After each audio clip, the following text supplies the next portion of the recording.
Noelle, have you had a chance to just take a breath at any point over the past, I don't know, year? I mean, I feel like just in the past 2 weeks, you've sort of had this onslaught, like Srixon has had this onslaught of new awesome stuff that's come out. How are you holding up after all of this? Yeah, it's been incredibly busy, and I've been with the company now coming up on 6 years, and honestly, I've never been more busy in my life. And I'm doing everything remotely still. Right, right. So I have to remind myself and set a reminder on my phone to take a 30-minute break, or take that lunch break, and go outside and get some fresh air before I just go mentally mad. But it's all great stuff. We're killing it right now. You really are. It's been super impressive. Not just, okay, so let's just go over real quick for those that haven't seen it. ZX5, ZX7 woods drivers, right? Irons, fairway, yep. Hybrid, yep. A new utility. Yep. And some and the ZX4 irons, which look incredible. Yes. And a new Z-Star Series golf ball. Yes. Did I forget anything? It's a lot. That's right? The past few weeks. If you're talking just the Srixon clubs and balls, that's it. Yeah. But then we still have ASIC shoes that we just launched. That's right. Yeah. We had a new Cleveland wedge in December, and we had new XXIO Prime product as well. So yeah. Yeah. For those that don't know, that's all you run all of that stuff from a PR marketing social media spot. That's like 4 or 5 companies, basically. 4. Yeah. 4 wow. Technically. Srixon, Cleveland, XXIO, ASICs. Wow. Think of our receptionist who has to pick up the phone and say that full name. Right. Wow. So I like to get your perspective or the marketing side. I dabble in marketing a little bit, but when there's a release or releases like this that are coming up, you mentioned that you've been working remotely just like everybody else has. What is it like on the marketing side to see this stuff start to get developed? I'm sure, things like the rebound frame for, the woods, for the Srixon stuff has been in the works for quite some time, but you get to see it sort of, and you know when you're going to hit the gas pedal from a marketing perspective. So just kind of, what is that like from your perspective? Yeah, it's super exciting, but I will give you some insight. So we just launched, our official launch day on the new ZX Woods and Irons was January 15th. Okay. Mm-hmm. So after this show airs, maybe it was like 2 to 3 weeks after. Okay. We are already working on the next line right now. That's incredible. Yeah. It's insane. So, I mean, to backtrack a little bit, it's the ZX stuff has been in my mind for almost 2 years now. And it's, wow. And I help out and kind of give some perspective to the R&D standpoint. But other than that, I don't touch it with a 10-foot pole. They're geniuses. I stay far away, right. But when they ask my input, I'm happy to help in that sense. And then they finish things off. And then probably around 10 months to a year before we set our dates of embargoes and launches and pre-sales, then we start to figure out, okay, how can we market this? I mean, we intertwine it with R&D for sure, but then afterwards they kind of pass it over to us and then we take the lead, and it's making commercials, figuring out scripts of those, figuring out the best way to market these technologies and these names. And it's setting up, like how I said, TV commercials with our tour players, figuring out some fun, cool social media videos that we can also create around the new product. And then, getting media samples in, getting photo samples in at 6 months in advance, taking lifestyle photos of those. I can go on and on. It's just, but it's never and a never ending process. Wow. So do you guys do internally any kind of, well, maybe you couldn't do it this year, but any sort of launch party or even a forced respite or both? It's yes and no. So yes, we do. At least I try and take the lead on that, at least for within our marketing department, because we actually do everything by ourselves of the marketing content and things like that. But wow. then, I forgot what I was getting here before, but then it's never ending. It's like, okay, Srixon's done, but it's like, wait, we have XXIO. Okay, wait, we have Cleveland, so it's not like some other brands who can like maybe get a rest, but I'm also sure they're not getting rest either. But I do, in normal circumstances, where we didn't have COVID, I would always try it. And at least like the day it officially launches, I'll like order some lunch for the team, and we'll have a celebratory like hour of like we did it, we're here, we made it, and then it's like, all right, get back to work. Yeah, some of the stuff, it's interesting that man, as you go through that list, am I not envious of anything that you do. Everyone thinks like it's so fun to work in the golf world, which it sounds like you have a blast and you really enjoy it. But I also think it takes a certain type of person like yourself to really be able to enjoy that, because all that stuff that you're doing in-house, and then I'm sure you're outsourcing some of the production, for those things.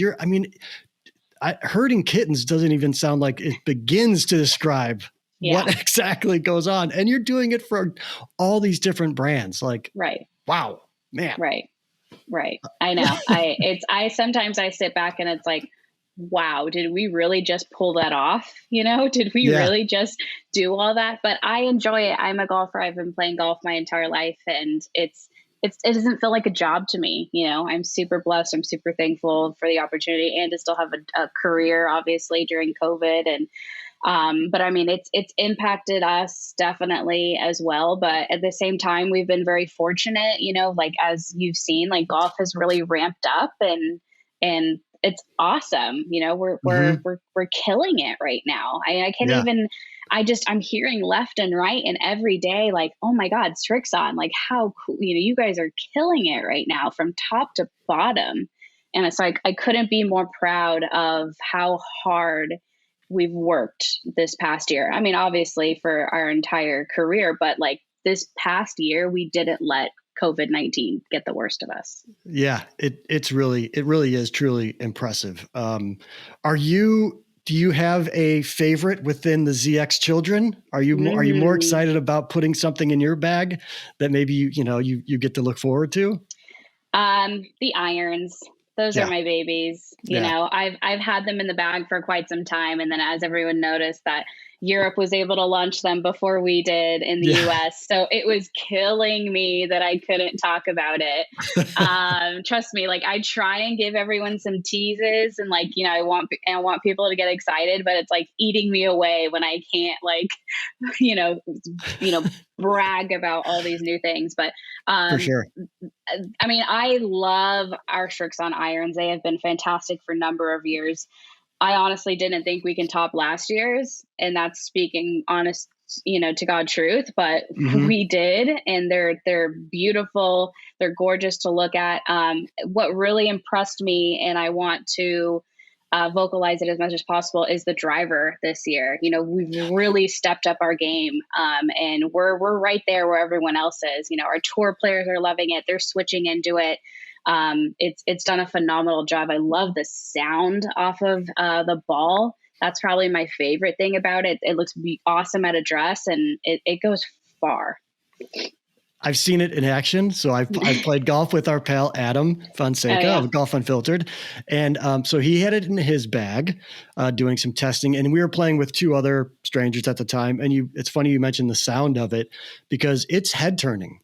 Like it gets your attention, especially the way Adam strikes a golf ball. Like that guy. I have actually never seen him play. So really? Yeah, I've never played with him. He's quite good. And he's quite good. I'll take your word for it. I mean, he's out there all the time. It's true. So, yeah. But I remember him hitting that thing, and it goes a mile for sure. And it just sounds, it's just got that beautiful, like it does. It's that thing where like when you are rewarded audibly with a well-struck golf ball. Yeah. And it's nice. Right. So you mentioned the irons too. So I wanted to get an idea. I kind of think so, working with, Driving Range Heroes and Bill and Tommy and those guys, they gave me a bit of a rundown, but so you have 3 lines of the Srixon, right? 7, 5, and 4. Yes. Okay, so the 5 and the 7 seems like that's where you build a set between the two. Am I right about that? Okay. Yeah, you can. Yeah, a lot of our tour players do. They do combo. Yeah. That's of the new ZX line. Remember, we still have our Z forged blade iron too. That's right. That's still in the mix. So technically, if we're now including ZX4, that's 4 irons in the Srixon line, not including the utility, which is a whole nother topic. Yeah. Which I've heard is also equally amazing. Yes. Actually. Yes. Yeah. And then the ZX4 irons that just came out. When I did a little blurb about those on the YouTube channel, those sound like an iron for me, which is, I'm a middle of the pack. I'm not terrible, but I'm also not great. And I feel like those have enough forgiveness on mishits to really kind of favor that type of golfer. Would you say that's fair? Yeah. I mean, it's for sure our first line. I mean, I want to say our first line of game improvement irons. We did have the 355 series. That was, 5-6 years ago, but we really dedicated ourselves this year to make a beautiful looking forged, face. And the ZX4 iron is a fantastic option for someone who just needs a little bit more forgiveness, but again, the ZX5 is also very forgiving as well. I wouldn't necessarily categorize it as a game improvement iron. That would be ZX4, but a ZX5 also can give you a lot of benefits, but still be able to shape the ball and, do what you want with it. But yeah, for those who haven't seen the ZX4s in person yet, like, you will be shocked. Like, it doesn't look like a game improvement iron. When you set it down at address, the top line is still pretty thin. I mean, it's a little bit thicker, but I mean, you would have never guessed. Yeah. So I game the UHX, the Cleveland UHX irons, which I absolutely adore. Best irons I've ever played. It's not even close. I love the things. Is it from a profile perspective or from, I don't know what you would call it, a top line perspective? Is it similar to the ZX4? Yeah. Okay. Yeah. I thought so, looking at it. Yeah. Right. Which is what I really liked about the Cleveland irons, quite honestly, is just the view. It made me feel like I was a better player. Right. And then I would hit them and it would kind of prove the point. Like, hey, look at that. Ball goes up and far. Great. Exactly. Yeah. Exactly. I do love those UHX irons. I really, really do love them. So they're going to hang out in the bag, I think, for a little while longer. Good. Yeah. No, that's a great line of irons that we came out with, almost a year and a half ago. Yeah. And then in addition, we have the super game improvement, the Lantra HB Turbo irons, which are like our number one selling irons for Cleveland. They just, someone who needs to get the ball high, higher up in the air and just get that extra distance. They're easy. They're so easy. And that's what I'm so proud of as far as our company too, with Srixon and Cleveland. We've really focused on the broad spectrum of players, especially looking at like our wedges. We came out with our RTX zip cores in this past summer, which are amazing and fantastic. But then we also do have the cavity back wedge, the CBX2. So, there's everything out there from our company standpoint. We look at, all the golfers, and I think what did we say? It's statistically, it was like 82% of golfers are playing cavity back irons. So why wouldn't you play a cavity back wedge to suit your bag? So. For sure. Yeah. It's actually, I hadn't really thought about that, the way that the Cleveland Srixon stuff sort of aligns, where you are covering 100% of the golfer, both from a playing perspective, from a looks perspective, all that kind of performance. Boy, you guys really thought out this whole strategy, huh? Nice job. We did, just keep piling more stuff on our plate. That's we right. can handle it. Just give it to Noelle. It'll be fine. Yeah, exactly. All right. Well, let's talk about you a little bit. You had mentioned that you had played some golf as a youth, right? So you've grown up playing the game. Are you aware that if you Google your name, oh no, you can go back to, I think did you play some junior tour? Yes. Okay. Maybe PG Southern California. Yeah. I played that. I played AJGA. I've played everything. I've been playing since I was 3, competitively since I was 6. Really? Holy cow. Yeah. So you were built to, do you have that sort of competitive thing? Like you're not playing competitively now, but does it still come through from just a professional perspective? Yeah. Oh yes. Yes. Yeah. I am very competitive for sure. I can kind of see that. Yes. I feel like you're real nice and smiley and everything, but like deep down, you're a killer. Win. Right. Yeah. Right. Yes, I will be extremely respectable. And, if I'm with someone who's, a celebrity or, our tour player, whoever it may be that I know, should be better. And if we have maybe a chip off or something like that and I beat them, I'm going to let them know, hey, I won. So fair and square, right. Right. Yeah, I also feel like go ahead. Sorry, go ahead. Oh, I was just saying you can't take the competitiveness out of me. It's extremely hard for me to also always go out to a golf course. And if saying we're doing a commercial shoot and we're out there for 4 or 5 days, it is killing me inside that I am not hitting a golf shot. Right. So I will by the end of the week or any time I'm out there, I'm gonna hit a shot, Yeah. So it's just in me. It's ingrained in me. Yeah. I could see you getting paired up with some stranger and maybe because it would most certainly be a man, maybe says something or makes reference to something that maybe he shouldn't have. And you just shut his mouth with the drive. Yeah. Right. Yeah. Yep. Right. Basically. Yeah. I get that. I get that quite a lot. I go out there when I'm out there on the golf course. I probably don't look like, a typical LPGA player, because I'm more just relaxed. I'm out here just to have fun, and, right. My husband's been picking up the game a little bit. So we've been going out and stuff like that, but we take one bag. We just love to play 9, walk, in the back 9 in the late afternoon. And so he'll have the one bag and we'll share the clubs and stuff like that, minus them being pink. Everyone automatically assumes they're his, and then they ask the questions they think I'm just the wife who's just going to go walk and play, or just walk and enjoy the afternoon. And then I get it all the time. We're up at the first tee and then they're like, where do you get, are you going to play? And I was like, yeah, I'll hit around a little bit from here and there. And then right. I hit my first drive and they're just jaw drops. They're like, are you a professional? And then they're all excited and want to know everything and, want to know what's in the bag and all that stuff and things like that. Right. But then I do some good product seeding. I always got a couple extra sleeves in my bag, to say, hey, give this a try. So, and then they're sold after that. Right. Marketers always market. You guys never stop marketing. Nope, it's never. Good forever. That's yes. Right. Yeah, I appreciate the little rope-a-dope that you give people. I'll play a little bit. I don't know. Yeah. And then you just start lacing golf balls all over the golf course. It's kind of awesome. I'm very old-fashioned where I don't like to brag. I don't like to boast. I keep things to myself. If someone wants to legit ask me a question, I have no problem answering it, but I'm never going to be like, oh yeah, I got a full ride scholarship. Oh yeah, I played D1, right. My lowest score is a 64, I'm not going to do any of that.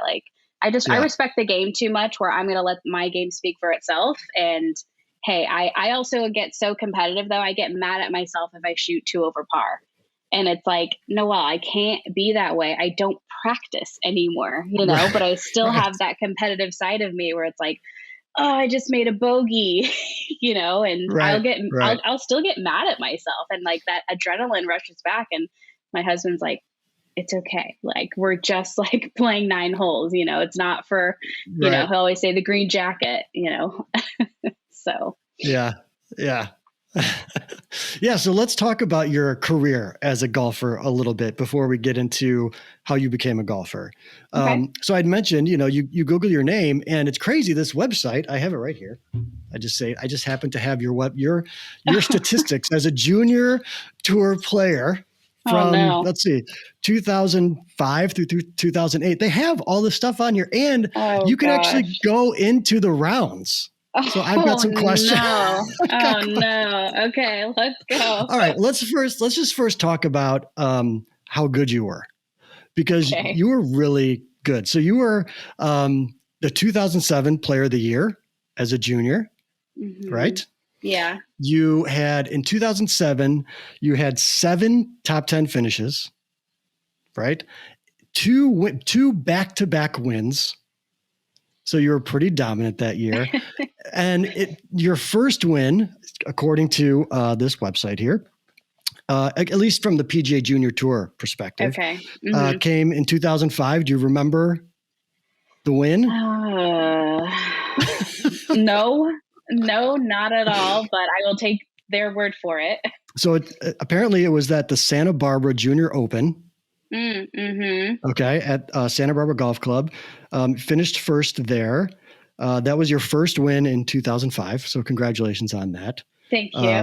And then now you did shoot. I wanted to see, there was a round here that I wanted to talk to you about. So at the Cimarron Junior Championship, another championship that you won, you shot a 69 for the win.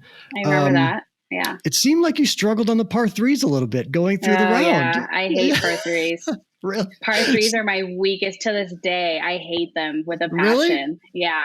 No, I never do well. I don't know what it is. Par threes scare me, I guess. See, but then it's funny. You're +3 on par threes in this round, but you were like, I want to say 3 or 4 under on par 5. So that tells me you're a long hitter, and then you're a killer with the irons. Yeah. I would say I've always been a long ball driver. Driver was always my favorite club in the bag from like growing up in junior golf and like college days. So I was considered one of the longer, female hitters growing up. And then I'd always have a short iron in. So I was like driver, and then my short game was really good. So I always knew that I can, at least if I always went for the green in 2, and then if I didn't make it, then I would have a really good, most likely up and down for birdie. Yeah. Okay. So that's enough of this silliness about your, wow. Your but when that's a throwback. Oh my gosh. I do my research for my guests, Noelle. I don't want, awesome. I mean, come on. You went like way back. I thought maybe like college days you'd go. You went I also saw that too. Well, you were the 2011 Big West Conference Golfer of the Month twice at Long Beach State, right? That's right. So yeah. Yes, but you're a stick. You can play some golf for sure. In my day, when I was at my top, my quote unquote top, yes, I would say I had all the confidence in the world, and I knew stepping up to the first tee that if I was not going to get first place, I was going to be extremely disappointed, and grind a week, and figure out why. And I was all about stats. I was, figuring everything out left and right, and why I did this and why I did that. And but then as soon as I graduated college and I realized that I wasn't going to turn professional, all that went out the window. And then I don't think I stepped on a golf course. Well, besides work, actually playing for myself for like a good year and a half. Is that right? Yeah. I stepped away for a while. There were some family things. My dad was the one who taught me the game. He would bring me in the stroller out to the driving range, and he was the one who said, basically, I picked the club up myself, and fell in love with it. And he always was one to not push me to do things and just be very supportive. So unfortunately he had passed away. So in my last year of college, so it hurt me a lot to step onto a golf course, but I mean, it'll be coming up on 10 years now, but I'm so blessed that he introduced me to the game of golf, because it's, as you guys all know, it's my passion and I love it and it's my job, but it doesn't feel like a job to me at all. So was your dad your first coach, your first swing coach? Yeah, really? For sure. Yeah. For a little while. And then he quickly was like, yeah, you're way too good for me. So he found a swing coach, a local swing coach. And yeah, he helped me for a long time. So yeah.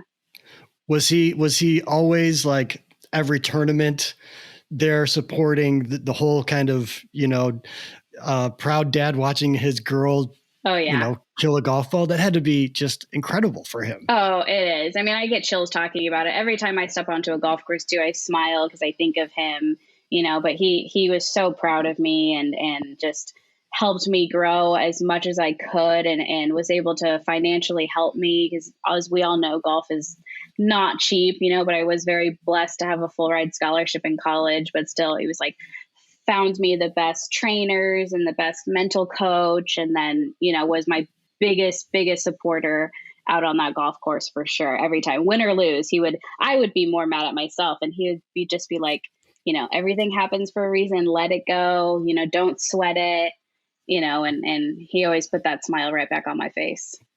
That's so awesome. Yeah. Do you remember your first, like when you went out to play, was it with your dad walking a course or was it? Yeah. I'm a local girl born and raised in Long Beach, California. So Snoop Dogg, that's what everyone is aware of. But there's nothing but public golf courses out here. So yeah, so I grew up on mats. I didn't grow up at a country club. Luckily the local golf courses knew of me really early and knew the potential that I had. So they were able to let me get out or sneak out into the golf course anytime. And they had some great junior programs that I was a part of too. But yeah. Oh yeah, he was the one that took me out onto the golf course for the first time we played. And I think I actually played pretty well. I don't remember. I want to say I broke 50 my first time, ever playing 9 holes. Oh, wow. So, that was like 7 years old. Yeah, I was 7. Oh my goodness. So I just loved it. Couldn't get golf out of my hands after that. Yeah. Dad knew. Yeah. If you're breaking 50, first time out, yeah. That'll work. Now when you were a kid, did you play any other sports or was it golf and that was it? I actually played softball too for a while. And then I was really involved in swimming. The time I entered into high school, the softball coach basically was like, you pick one or the other. You can't do both. And I was like, okay, I'm going to go play golf because I hate running. So, right. I'm actually on board with that. Running is the worst ever. I have no idea how people do it. I give them props, but I just don't know how they get that runner's high. I'm like, kill me. This is miserable. So back when you were 3, 4, 5, 6 years old, whatever it was, and you pick up a golf club and you swing it, was it the love of it then because you were naturally good at it? Was there something else, do you think, that drew you in and grabbed you? I think I loved just the fact that it's so independent. It's I'm trying to figure out the right word. You hold yourself accountable for things. It really grew me up as a person. A lot of my attributes for sure came from golf. Being respectful, being professional, taking accountability for your own actions. If something did happen or that you knew about it, but no one else saw kind of a thing, speak up, and things like that. So I think that's what drew me to it. And also too, all of the pressure was on you, whether or not you were going to be successful or not. And that's where I get my drive from. I am such a driven person. If I want something, it could be anything from the smallest little thing of tacos for dinner versus, this goal of being the president of the company. I'm going to fight until I get that. So that's for sure what drew me to golf and has kept me going in golf for 27 years. That's really interesting. So I've been doing this show now for a year and 2 months, whatever it's been. And I've asked that question before and no one has ever said no one's ever given an answer like that, where Really? it's around that, around the accountability and I mean, people have said, they appreciate the sort of individualness of the game, but no one's really ever put it that way. Yeah. And that's really interesting. I would say if anyone ever like described me, as a person, I'm definitely an extrovert, but I'm a go-getter. I get jobs, get things done.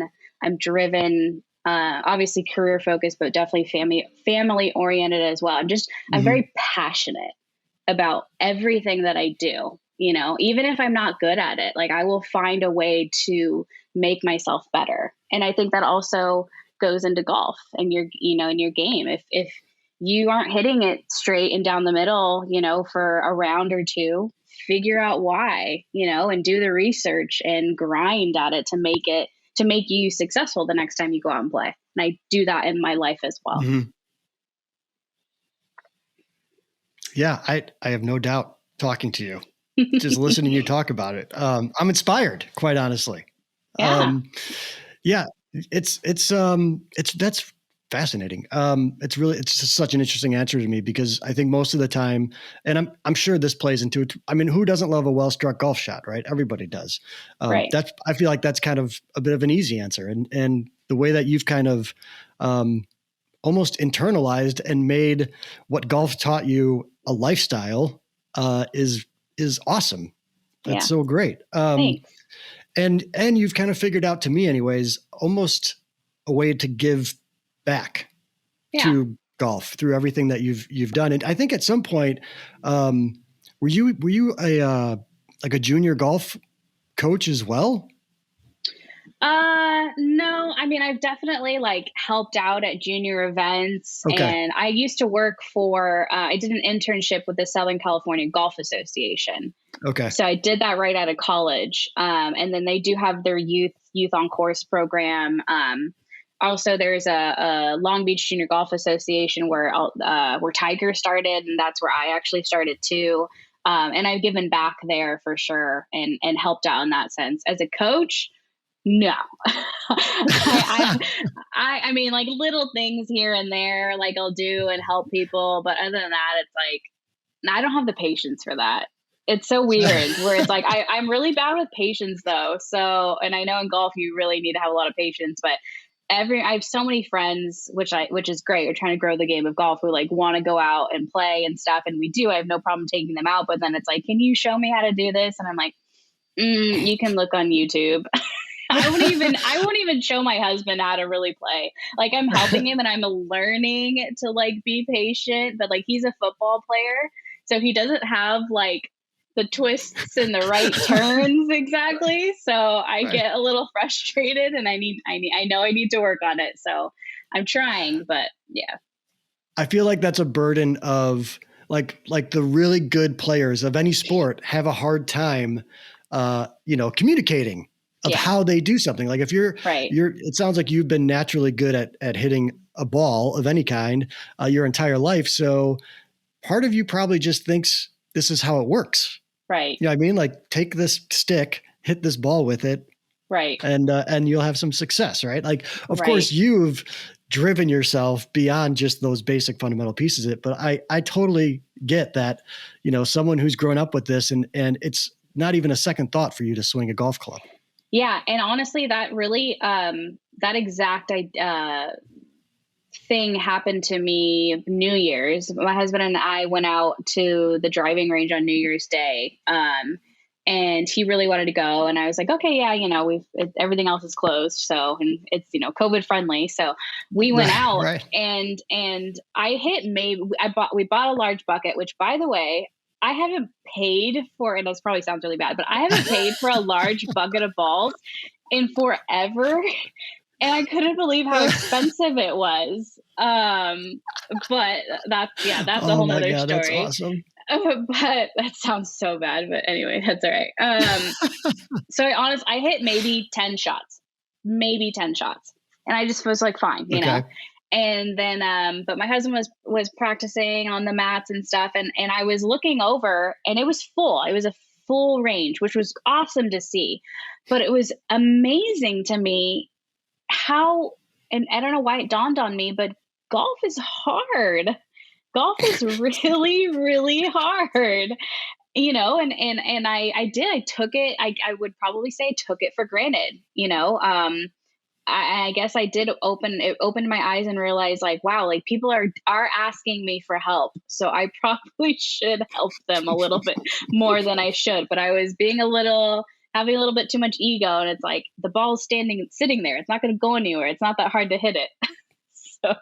Right. Yeah. That's the thing that, when I talk about how I got hooked into the game. So I played baseball my entire life where a ball is coming at you and it's moving and at different speeds and all those kinds of things. And when I started trying to play golf, I was just dumbfounded by how hard it was. Like you said, that ball, it's just sitting there. I even get to tee it up sometimes. Like this should not be that difficult. And yet still to this day, it's probably the hardest sport I've ever played. Right. I mean, that's where I think it doesn't get enough credit as it should either. Also we do have these amazing tour players where they make it look incredibly easy and are shooting 20 under par in events and stuff. But it's really hard. But I think not enough players give it enough credit. But I think that is changing, though. I think what's really cool in this day and age is that a lot of other athletes play golf in their off season. I've got a ton of social media influencers under my belt that I help support and give them product in exchange for support on social media.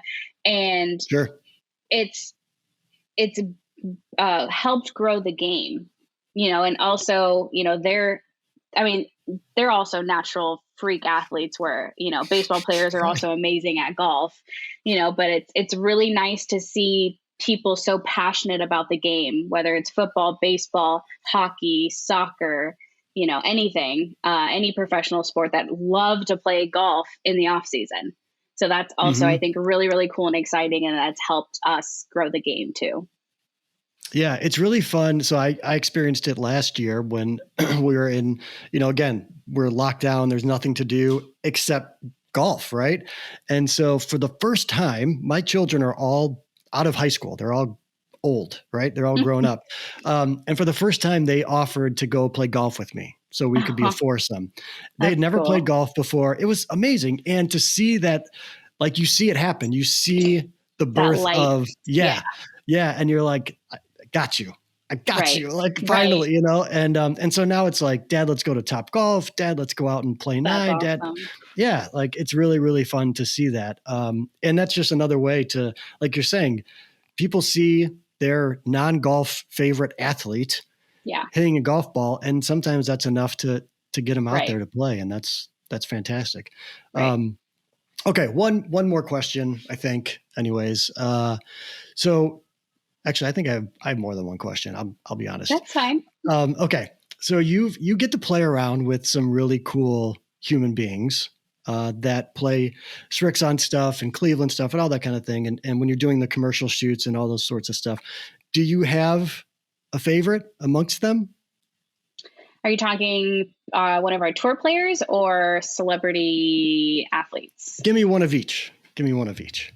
All right. So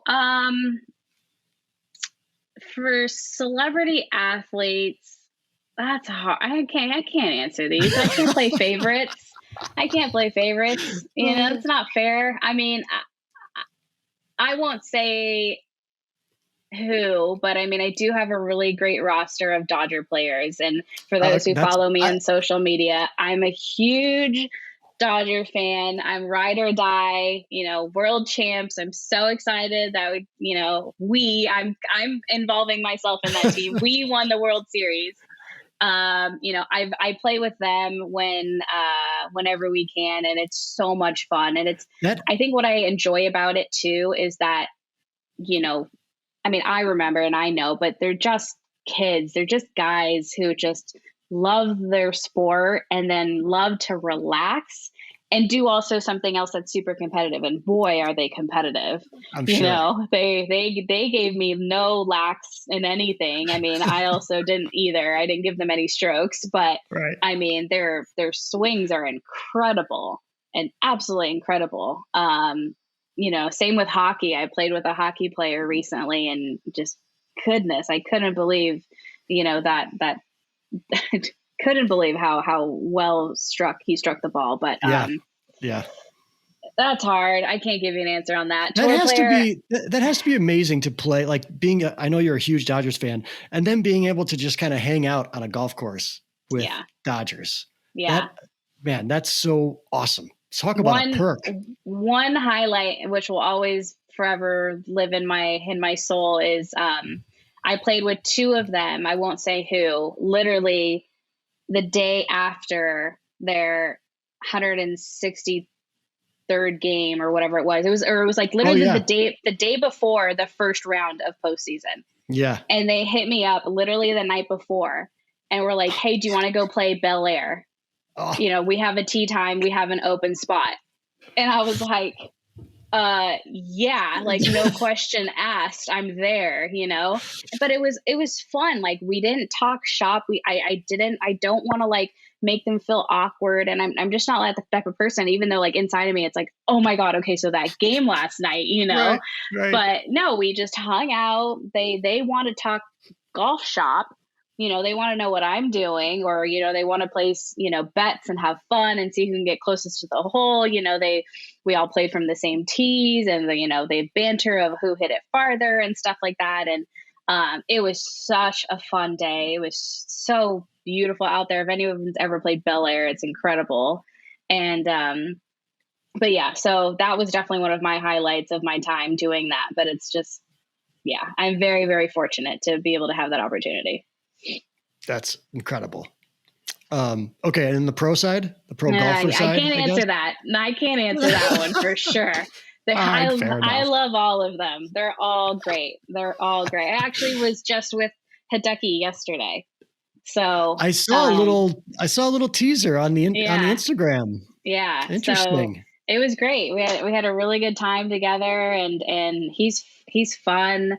They're all like kids, Yeah. So, and no, they're all great. I love him, Graham, and Shane together. Oh my gosh, I can't laugh any harder when I'm with them. Keegan's great. All of them. Russell Knox, Cameron Champ is fantastic with us. Andrew Putnam. I mean, the list goes on and on. Yeah.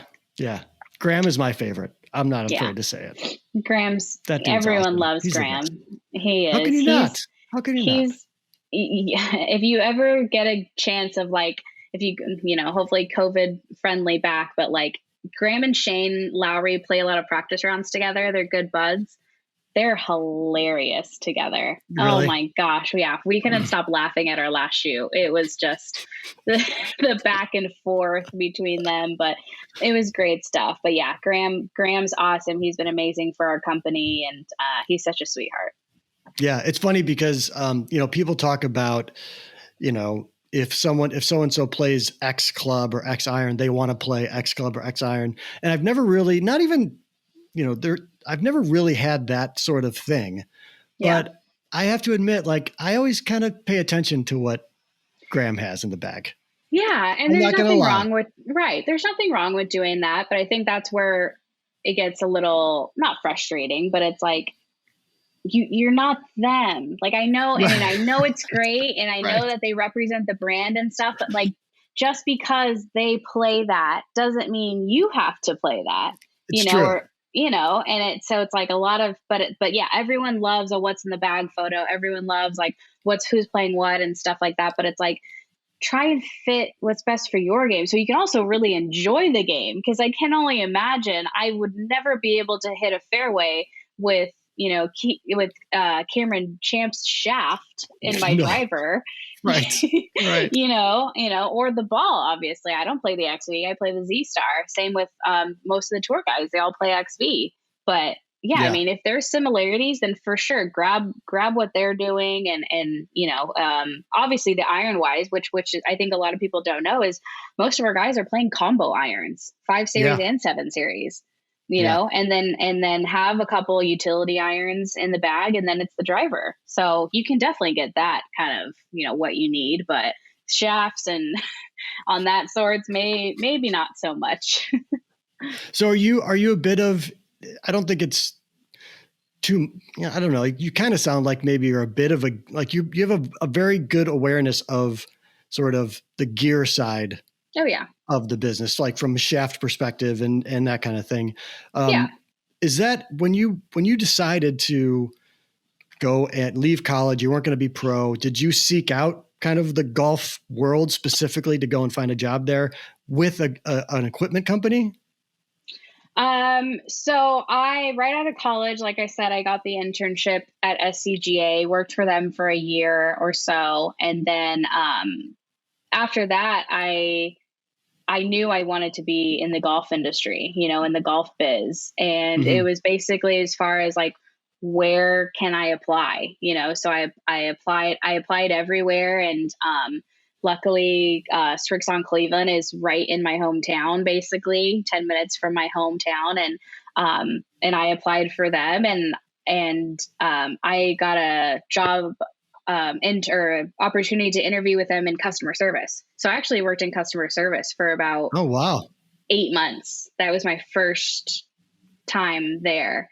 But, 3 months in, I knew automatically I wanted to be in marketing, so, so every day I was in the marketing department knocking on the door, hey, I'm here. What let me in kind of a thing. So I actually got my first opportunity at Srixon Cleveland to work in customer service. So I put my time there and did a solid 8 months. And then, was blessed to be hired as the social media person for marketing back in 2016, and then just kind of grew from there. Wow. I didn't know that about you. Yeah. Is that known that you started like at customer service and then like, look at you now? That's incredible. Yeah. No kidding that you're determined. My goodness. Yeah, I think so. I think I've told, anyone that asks, I'm not ashamed of it. It put my foot through the door. I knew I wanted to get in there. And I think it was, I take it as a victory, is that I just pushed and I researched and I figured out what was needed to, take those next steps. But I also I learned so much just starting, I don't want to say from the bottom, but, working in customer service and I utilize that a lot in my everyday PR role, and working with media like yourself and, wanting to make sure that you're taken care of, and that, also the people on social media, when they're commenting and having questions on posts, it's like, I'm going to do everything I can to respond to you and check every DM and do whatever I can to make you happy. You're obviously following our accounts and, from media side, supporting us for a reason because you like our brands. But I also want you to feel very important. And when I'm giving you my time, I want to give you my undivided attention. Boy, that really does. Now that you've said all of those sorts of things, the way that you interact with us, with the general public in social media, makes total sense. Like you are kind of coming to it from a customer service perspective. It totally makes sense. Like that's so great. I'm always impressed with people like you that basically, I don't know, they made their own path to where they are. Like, maybe you didn't invent the position, but you certainly, you weren't satisfied with just a job. You saw something and you were like, this is what I plan on doing. And it wasn't even, I want to do it. Like, this is what I'm going to do. Right. And exactly. that was it. Yeah. Yeah. Yeah, exactly. I mean, I have a communications degree. I always thought I wanted to be in some type of sports broadcasting kind of a sense, but in college, I still graduated in 4 years. I played golf in colleges, fall and spring, but I also worked on the weekends as a waitress. I made sure I had enough financial support to support me on, all these other things as well. And so it's just part of who I am as a person. And it's like I said earlier, when I want something, I'm going to do whatever it takes to get it. So, it's everything that's happened in my life has happened for a reason, which I truly believe in. But also there are many people, within my life that I have to thank for helping me and boosting me. And I'm nowhere where I am today without them, for sure. Oh yeah, no doubt. I think, I can relate to that. Certainly. I think all of us can, really. Right. I think you're just a tremendous human being. Noelle. Oh, thank you. I'm incredibly impressed with you. And this is the first time we were talking about, before we hit record, that I had spent roughly 15 seconds with you at a PGA show demo day when you were running around like a crazy. So it's nice to be able to just sit and hang out a little bit and talk. I enjoyed it. No, thank you so much for having me. And you're great. Everyone that you work with has been fantastic to me and to the company. So I couldn't be more thankful for you guys and what you've done for our brands and help us grow and, be exposed as much as we have been, especially over the last 6 months. And I want to continue this, and keep growing. And hopefully one day we can meet out on the course and play around together as well. I look forward to being outdriven by you and losing by at least 15 strokes. It would be a happy day for me. Okay. I'll let you go. Thank you so much for doing this. I really appreciate it. I'll see you either in California or Florida or something. You know what? Matter of fact, have you been to Wrigley Field? I have not. Okay. I am dying to go. I went to Chicago for the first time right before COVID. I went for the first time, but I went to Budget Golf. Oh yeah. Okay. Yeah. Sure. So, but I was there for like maybe 36 hours. So I couldn't see or do anything. So I'm dying to check out the Windy City. Yeah. I'm dying to check out Wrigley Field. I'm dying to check out that bean. I want to get that deep dish pizza. I want to see what all the rave is about. I hear you've got some good steakhouses, some good wine. I'm a total wino. True. So yeah, I will take you up on that offer anytime. But yeah, to catch a ball game too there Absolutely. would be a dream. Yeah, well, that's an open invitation. And just to experience a Chicago summer, the real reason that we stay through what we're currently going through right now, which is minus 20 degrees and we're, hiding from the outdoors, is because the Chicago summers are just second to none. So yes, whenever you come back into town, make sure I know, and we'll shoot you to all the local stuff. Like we'll go do, the touristy stuff, because I do love the touristy stuff. Like the architecture tours and stuff are the best. But yeah, we'll have a good time. And yeah, we got to see, plan it with like a Dodger Cubs game, and that would be amazing. That would be Oh yeah, for sure. I want to go like behind the Green Monster and like go back there and see all that stuff. So. Oh yeah, you can get a tour. We can go into the scoreboard and all that kind of good stuff. Oh yeah, for sure. Always fun. Awesome. All right. Can't wait. That's enough. Thank you, Noelle. I appreciate this. All right. Thanks, Chris.